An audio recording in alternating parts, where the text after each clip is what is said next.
After finding out my wife was faking being broke, everything changed. Both of us were struggling financially, but she pretended to become disabled just to keep me afloat. I hustled hard, juggling 3 jobs to support her until a severe stomach issue hit me. Little did I know she was only pretending to be disabled to pull a fast one on me. Turns out, she wasn't struggling at all. She was the only daughter of the wealthiest guy in Haicheng and could easily transfer 4 million to her first love without a second thought. To save up for treating her supposed leg injury, I worked a night as a waiter at a party.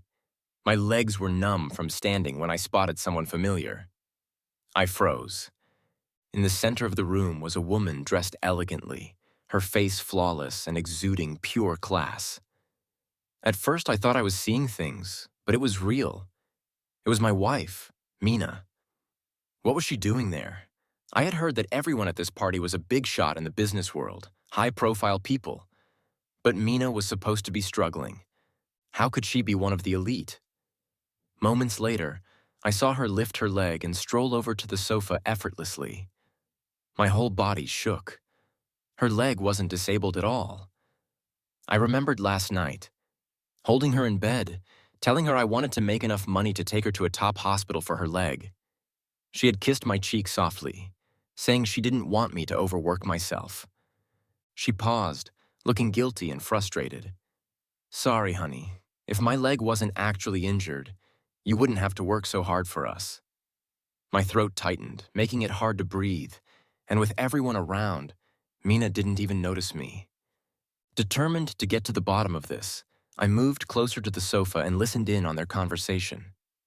A woman in glasses asked Mina, "I thought you weren't coming tonight." Mina replied lazily, "Living in that cramped place every day is suffocating." The woman chuckled a few times. "I see you've been playing around for a while and still haven't come back.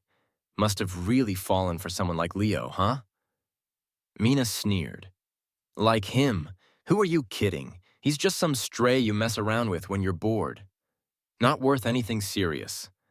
I had someone fake a disability and convince him I was hurt, and he's been working day and night saving up for my treatment. Isn't that hilarious?" They both laughed heartily, and my heart felt like it was being stabbed. I couldn't believe the woman I shared my nights with would say such things. I thought she loved me, but it turned out she didn't even care. She treated me like a toy. She had deceived me. The woman with glasses laughed again. "Exactly. If Yuki hadn't fallen for another woman, you wouldn't have had to provoke someone like Leo. I heard Yuki went nuts when he found out you got married and broke up with his girlfriend. He might try to reconcile with you later." Mina responded with a hum, "As long as he comes back to me, I'll divorce and be with him right away." The woman in glasses asked, "How are you going to get rid of Leo then?" Mina squinted. "I can't let him know who I really am, or it'll be hard to ditch him. And his awful mother. Her greedy face makes me sick. If she knew I was rich, she'd be at my door every day asking for money." Just thinking about it made me sick. My heart clenched tightly. So she was the daughter of the richest man in Haicheng after all, not some poor girl abandoned by her family. As for my own mom, when she first found out I was marrying Mina, she was strongly against it. She only agreed if we paid her 20,000 won, but Mina said she didn't have the money.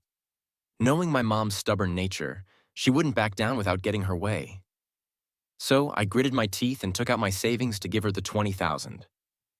The woman with glasses teased, "So who do you think is better in bed, Leo or Yuki?" Mina's voice was dripping with contempt. "He doesn't deserve to be compared to Yuki." My face turned ghostly. Every word Mina said felt like a knife twisting in my heart. If she respected me even a little, she wouldn't be talking about this with another woman. Humiliating me like this. I wanted to throw my drink at her and ask why she treated me this way, but I couldn't. I was powerless and had no standing. If she decided to mess with me, I stood no chance.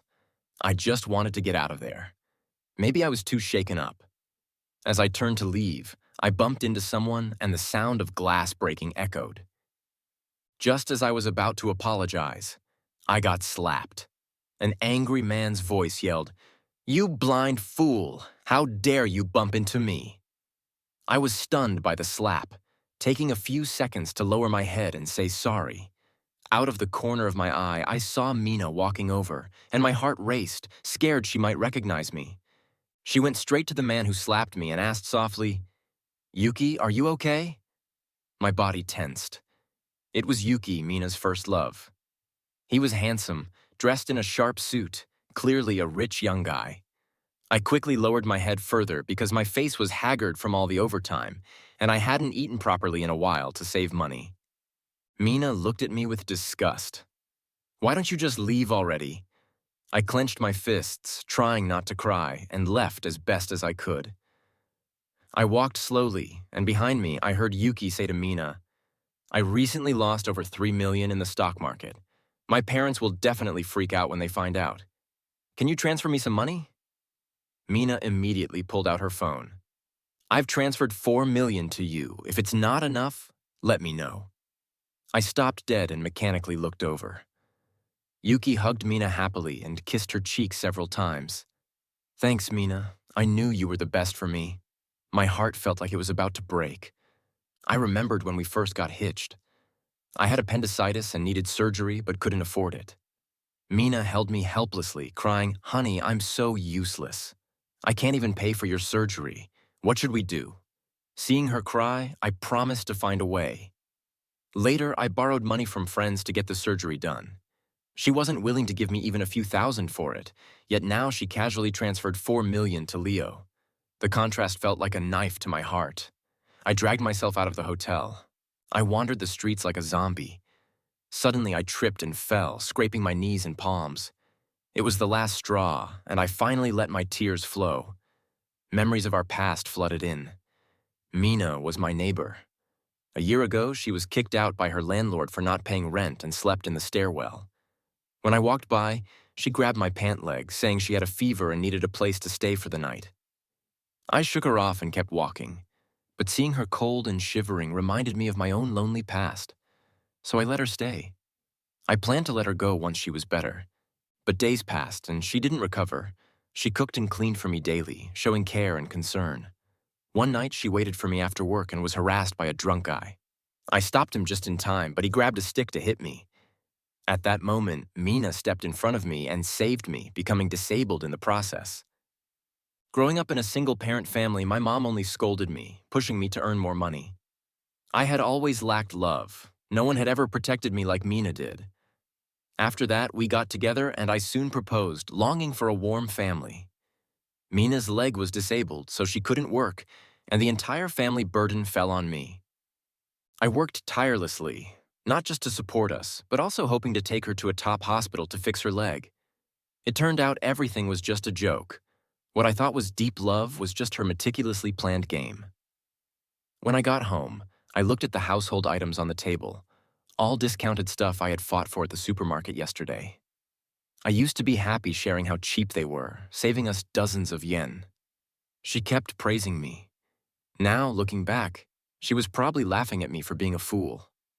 I took a shower, the water stinging my knees and palms, but I didn't care. I wanted to remember this pain. I packed Mina's things in a box and left it at the door. Just as I stood up, my phone rang.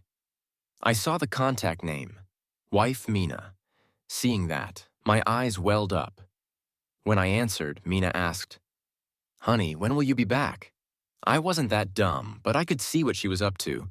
She was trying to check if I'd be home tonight so she could be with Leo if I wasn't. My mind was a mess, and I didn't want to see her for now. Closing my eyes, I said, "I'm on the night shift tonight, won't be back." During the day, I worked at a company, in the evening as a security guard, and in between, I delivered food. That night, I was called to help at the party last minute as a waiter. It was just another part-time gig, so I went.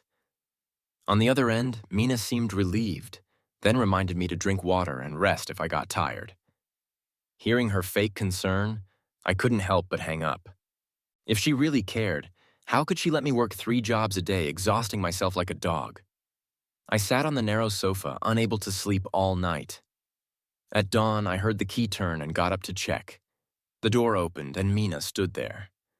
When she saw me, there was a flash of surprise because I usually went straight to the company after my night shift and wouldn't be home at this hour. but she was a great actress, limping a step forward and calling me husband. Mina was wearing a t-shirt, jeans, and sneakers I bought her from an online discount store, all under 20 won each.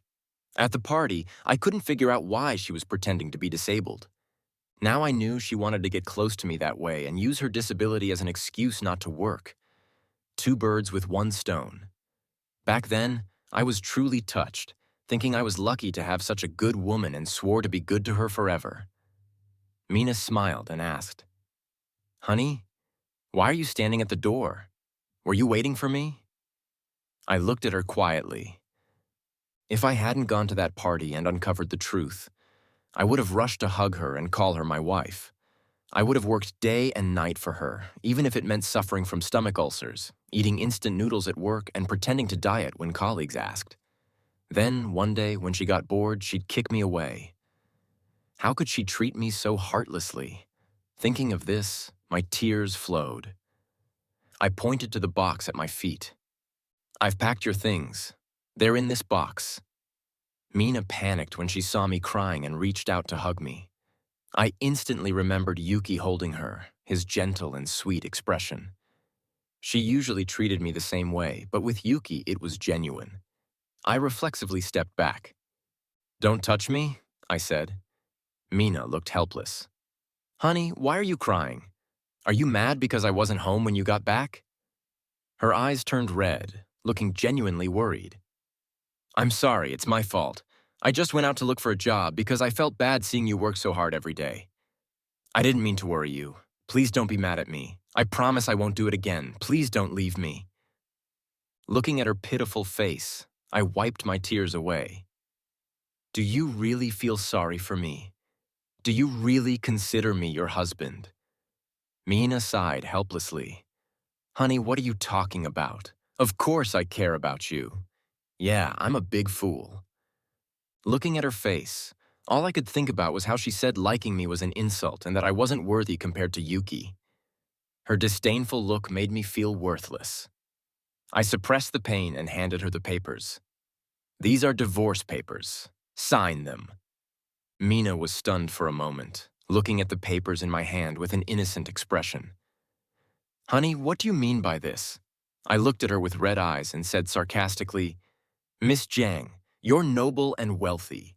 Do you even understand what divorce means?" Mina kept acting clueless. "Honey, what do you mean by Miss Jiang? I don't get it." I couldn't believe she was still pretending. Did she think I was that easy to fool? Anger surged within me, and I pointed to the bruise on my face. "The waiter at the party last night was me." Then I grabbed her water glass from the box and smashed it against her right leg, shouting hoarsely, "Your leg isn't even injured, you liar. How long did you plan to deceive me?" "Mina, you don't have to worry about getting rid of me. Now I'm the one leaving you." The glass shattered on the floor. Mina froze for a moment. Then, after a few seconds of silence, she adopted a haughty demeanor.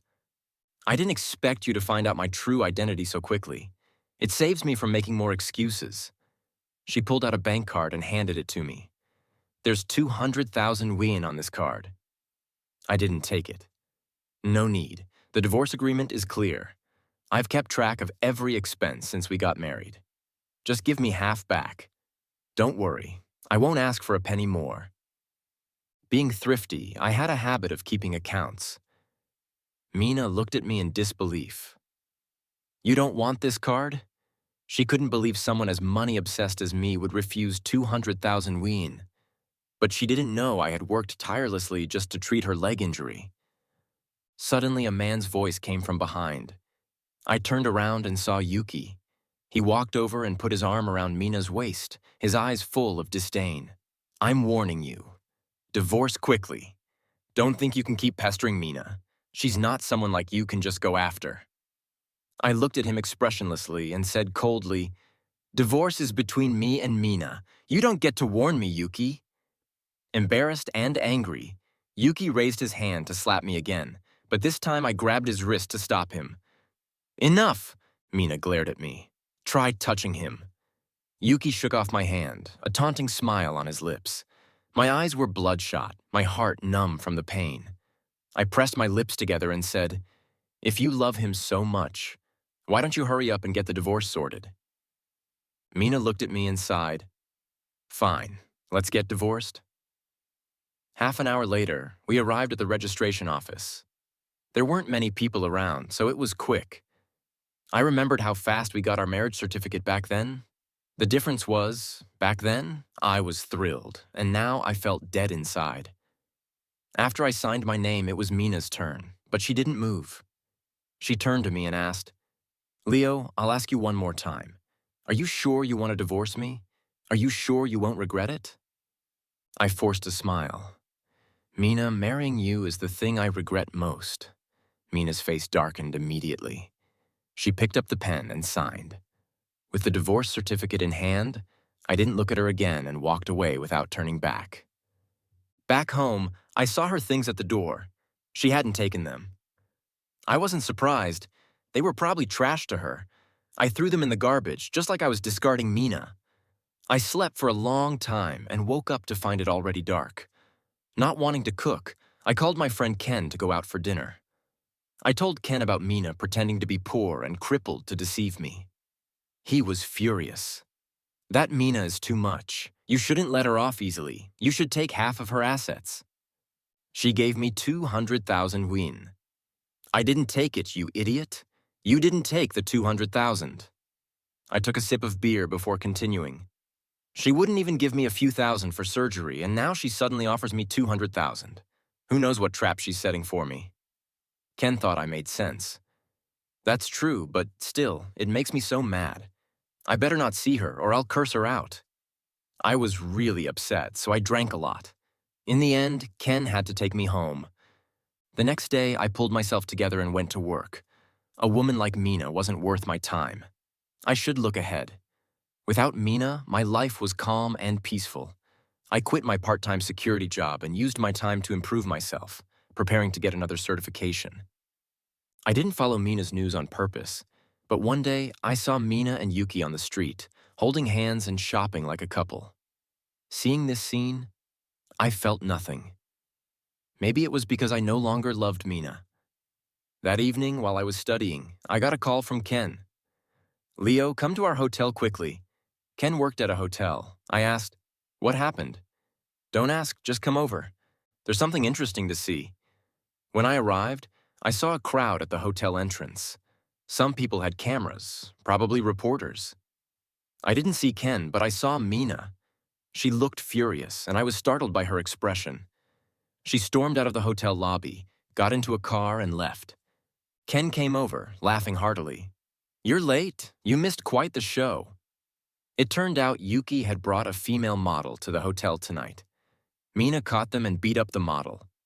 To help me, Ken had informed the reporters and posted it online. Now everyone knew Mina had been cheated on. I gave Ken a thumbs up. He was truly my good brother. Mina had deceived me, and now she was getting what's coming to her. It was her karma. The next evening, I came home from work and unexpectedly saw Mina at my door. She was holding a bag of peanuts I liked. She smiled at me. Leo, these are your favorite peanuts. Have some.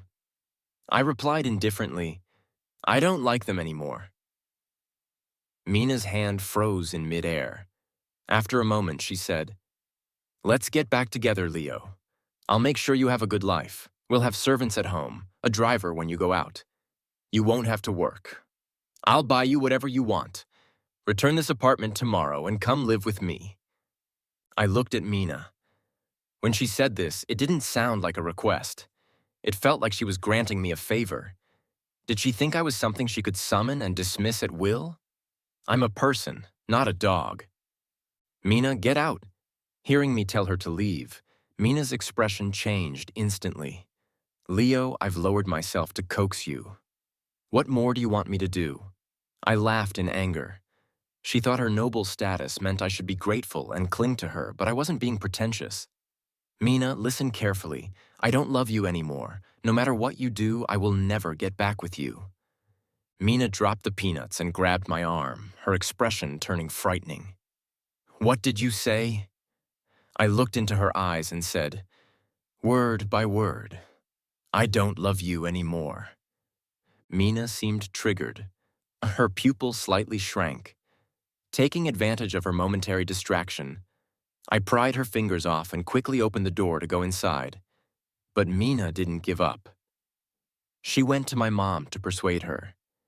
You must remarry Mina immediately. She is the only daughter of the richest man in Haicheng. With her, we will have endless money. My mom never showed me motherly love. If my grades were poor, she would scold and hit me. She just saw me as a tool to make money. I won't remarry her. If you keep pushing me, don't blame me for cutting ties with you. After saying that, I hung up the phone, worried Mina might continue to harass me. I discussed with Ken about finding someone to pretend to be my girlfriend. He immediately recommended his childhood friend Hannah, saying she'd be happy to help. I had met Hannah a few times, but wasn't very familiar with her. After hesitating, I called her and briefly explained my situation with Mina. Hannah readily agreed and came to see me after work. We went back together. Sure enough, Mina was standing at my doorstep again. But this time, she wasn't holding anything. She stared at me and pointed at Hannah. "Who is this woman?" I held Hannah's hand. "This is my girlfriend." Mina angrily said, "Impossible, you are mine." Before I could speak, Hannah chimed in, "Leo divorced you." "What makes you think it's impossible?" Mina narrowed her eyes. "Don't think I don't know you're just trying to provoke me by finding someone." Before she could finish, I turned and pretended to kiss Hannah, not actually touching her face. "Mina, we are divorced. Whether I date someone or get married again is my business, not yours." Mina's expression went out of control. She glanced at Hannah's clothes. "You want to be with this poor woman." I glared at her angrily. "Don't insult my girlfriend."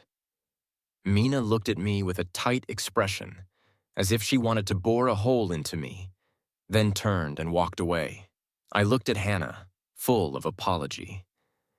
"I'm sorry for offending you just now. Don't take her words to heart." "It's okay. I'll treat you to dinner someday, thank you." Hannah smiled and agreed. I thought after last night's incident, Mina wouldn't come to me again, but the next morning, as I was about to leave for work, someone covered my mouth from behind, and everything went black. I passed out. When I woke up, I found myself lying on an unfamiliar bed. I immediately sat up. Mina walked to the bedside smiling. "Leo, you're awake." I looked at her warily. "Where is this?" "This is our home, Leo. You won't have to stay in that rented room anymore. Whatever you want to eat, just tell the servants." She had someone drug me and brought me to her home. I was shaking with anger. "Mina, I never agreed to reconcile with you. What you're doing is illegal, Leo. Are you still mad about me deceiving you before?" "I'm sorry." "Okay, I just want you to let me go." "No." Mina stared at me. "You are my husband. We have to be together forever." I loudly retorted. "We are divorced, Mina. You have no right to do this to me." Mina forcefully grabbed my hand. "We can get married again, Leo. Please don't leave me. I really know I was wrong." I looked at her, a chill rising from my feet, but I thought I couldn't show weakness, or she'd just keep pushing, thinking she could control me. So I forced myself to stay calm and yelled at her. "Mina, are you crazy? I already told you I don't love you. Stop clinging to me so shamelessly." Mina completely ignored my words. "I don't believe you. I know you still love me." I took a deep breath. "Mina, if Yuki hadn't betrayed you, you'd probably be getting married by now. You wouldn't even think of me. I'm begging you, let me go." Mina shook her head. "It's not like that. I admit I had ulterior motives when I first approached you, but I really fell in love with you later. Yuki means nothing to me anymore. You don't have to worry about him." She took a bank card from a nearby drawer and shoved it into my hand. "Leo, I really love you. I'll give you all my money." I pulled my hand back and the card fell to the ground. "I don't want it." Mina's face suddenly turned ugly, and she slapped me hard, yelling, "Leo, stop pretending. You love money the most." The next second, she became flustered and leaned towards me. "I'm sorry, Leo. Does it hurt? I didn't mean it." She grabbed my hand and put it on her face, hit me back. "Go ahead, hit me." I thought she was truly crazy and instinctively shrank back. Mina, what do you really want? I want you to love me. Stop dreaming, Mina. We're over. Mina cupped my face, trying to kiss me. I tried to dodge, but couldn't, gritting my teeth. Mina, have some self-respect. Mina's actions paused for a moment. After a long while, she said, Leo, I'll give you time. I believe we can go back to how we were. I closed my eyes. Leave me alone. I need some time to think. Mina let go of me. Okay, Leo, I'll listen to you. Once she left, my tense nerves relaxed. I needed to stay calm and find a way to escape. To make Mina let her guard down, I pretended to comply, eating and sleeping as usual. On the fourth night, Mina opened the door and entered, only to find the room empty. Leo, I was standing behind you and shoved you hard. Mina fell to the ground, and I took the chance to run out of the villa. I didn't know the way, so I just ran as fast as I could, trying to get as far away from Mina as possible. Suddenly, I bumped into someone. I looked up and was thrilled to see Ken. It's me.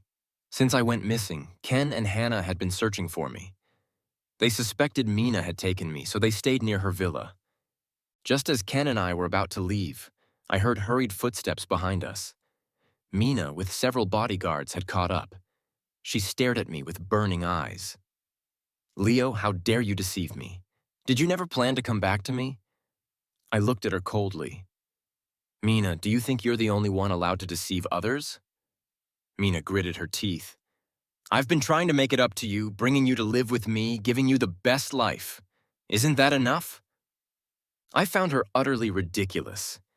Did she think money could solve everything? What I always wanted was never about those things, but she would never understand. Mina, do you know why I can't forgive you? Because I'm just an ordinary person who wants a peaceful and stable life. I once considered you my everything, wanting to give you the best, but you trampled on me cruelly. I've had nightmares for days, and you were in every one of them. You are my worst nightmare. Mina shivered and stepped back 2 steps. Ken and I left, and Mina didn't follow. She just stood there. After that, Ken and Hannah often came to see me. Hannah cared for me like a friend. I discovered her personality was really great, open and straightforward. One night, we went out for a walk. Hannah suddenly said to me, Leo, I've liked you for a long time. Can you give me a chance to be your girlfriend? I was surprised. Sorry, Hannah, I don't want to be in a relationship right now. Thank you for liking me. Hannah looked at me. It's okay. I know Mina affected you a lot. I'll wait for you to recover. I'll also prove to you that it's not just a temporary thing.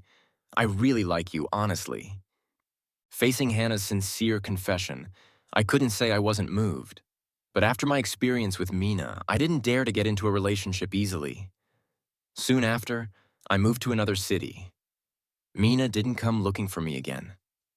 My life returned to peace. 3 years later, with my savings, I opened a bakery. As a kid, I never had enough to eat, and seeing other kids enjoying bread made me envious. I always wanted to have a bakery. I didn't expect my first customer to be Hannah. I asked in surprise, "What are you doing here?" Hannah smiled. "Weren't you hiring staff, boss? I came for the job interview." I smiled too. Hannah stayed to help in my shop. Gradually, we naturally got together. I learned she had liked me since the first time she saw me, but never dared to express it. When Ken asked her to help, she was thrilled because she finally had the chance to meet me. The bakery business was good, and soon it started making a profit. I had no pressure and lived happily every day. My relationship with Hannah was stable. Her love for me wasn't explosive, but it was steady and enduring. Later, Ken visited me, and during our chat, he mentioned Mina. I learned that 2 years ago she had a car accident and almost died. Her legs were the most severely injured and had to be amputated. She became disabled. Moreover, her family's business inexplicably began to decline and was no longer thriving. Hearing the news about Mina, I felt nothing, as if I had never known her. Maybe because I had long let go. Her fate had nothing to do with me anymore. After Ken left, I sat in a chair for a long time. Hannah came over and held my hand. "What are you thinking about?" I took out a ring. "Hannah, will you marry me?" Hannah looked at the ring in my hand and immediately covered her mouth, crying. She had waited a long time for this day. She nodded and said, "Yes, I will."